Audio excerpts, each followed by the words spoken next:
एकैछिन पर्खिनुहोस् त तपाईँ। आज म के भन्नलाई यो भिडियो बनाइराखेको छु भने गएका दिनहरूमा चाहिँ सबैले हामीले देखेका छौँ आफ्नो आँखाले कि हाम्रो नेपालमा चाहिँ के भइरहेको छ भनिकन है।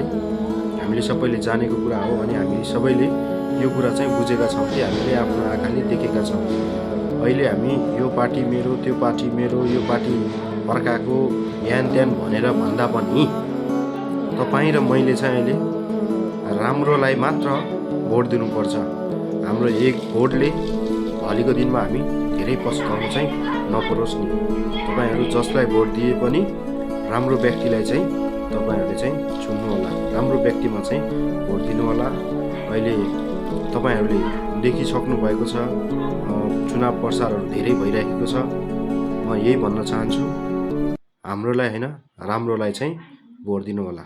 हस्, सबैलाई नमस्ते।